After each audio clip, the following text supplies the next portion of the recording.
Yeah, Meezy is my nickname I picked up in art school in LA, but my name is Matt Milano.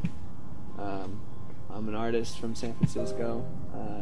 Moved down to San Diego 3 years ago. Started doing a lot of live artwork. Relatively new to painting. Was always an illustrator growing up.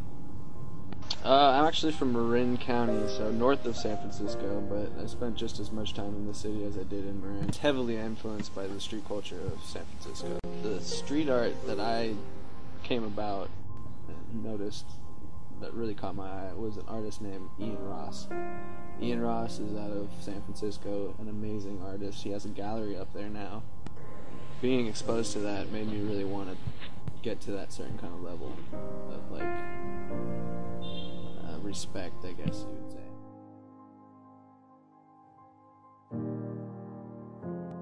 A lot of my borders on my paintings are heavily influenced by Ian Ross artwork. I just try to kind of channel some of that, but make it my own. My earlier works were a lot of collage style, more like murals on poster boards, done with just markers. Just standard house markers and Sharpies. Sometimes I'd blend in colored pencils, so it'd be like a mixed media piece.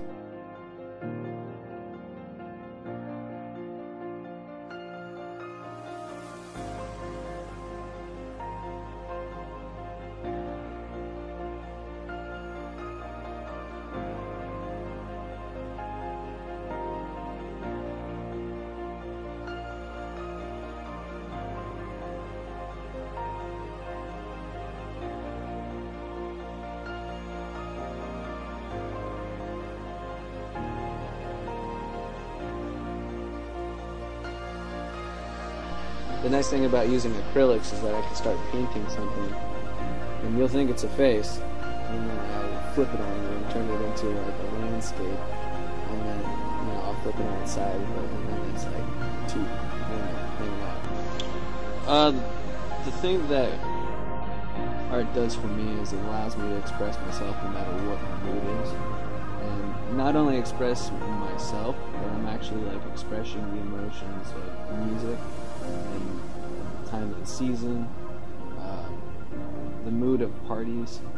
I'm just capturing that in choice of color or strokes, the way I apply the paint on, blend colors to create textures. It all really just defines personalities and emotions.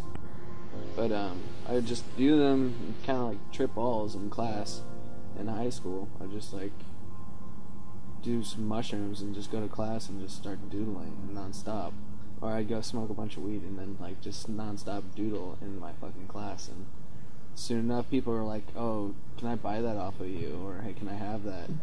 And then, nowadays, like, almost 10 years later, people are hitting me up and like, hey, I still have that drawing you did in math class way back when, and I've been following you ever since because I knew your artwork was like dope then, and now it's like super dope. I want to buy painting. You're not just selling art, and that's cool. That's like the bonus of it. But the real payment is when you like really touch somebody in that kind of way, and that's like I can't even explain to somebody what that makes me feel like. And that's what art's all about, and doing what you're passionate about. It's just, for me, it's art. I mean, however you view art, it's an individual exploration of the imagination. I usually refer to myself as like the middleman. Like, I'm not really there when I do a lot of my live art shows. It's just the music actually ends up painting the pictures. I just come to the canvas, it's completely blank, and then once music starts, it allows my, I feel like I cut a brim around my head and just pop the cap off, and then just whatever comes out and grabs the information that I'm getting from the music and like the vibes of the people. But a majority of what comes out on canvas is from music. That's my biggest influence. I feel like art and music married each other in a past life and familiarly wants to say it, but it's true. Oh man, there's like a laundry list of different styles of music I listen to, but just to name off a few, Radiohead to Nightmares on Wax, Thievery Corporation's kind of in the same category as that. Lauryn Hill, even like Nora Jones can just like serenade me sometimes. Lana Del Rey, Phantogram, like M83 too. I like M83. And, Above and Beyond is ridiculous. I'm very optimistic for the future. I have a few ideas I'm pursuing. I want to create a legitimate live art business, a company that you can go to and look through a website that has a different profile for a different style artist. We just are a legitimate company. You can look up an artist and hire him to come and create an experience and not just sell a product. You never know who you're going to influence to be creative and push their limits. Ever since like technology hit the ground running, it's taken away a lot of human interaction, a ton of it, and it's like awkward for people to see anything else besides technology. So when they do see it now, it's original again. It's like history repeating itself. It's the finer things in life that are more original and have more character to them, rather than just like the materialistic things like laptops. Because once that breaks down, what do you have? A metal box, a little thing that flips around, and nothing. You can't do anything with it. But your power goes out, you can still see that art that I did for you.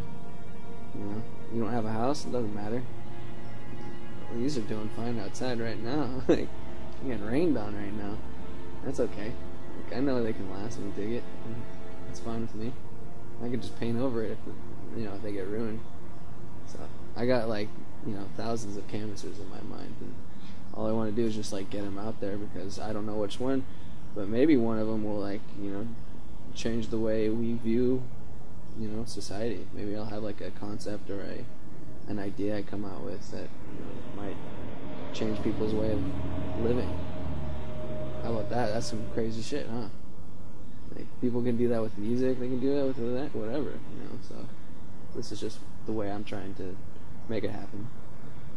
Change is nice. So is progression, though.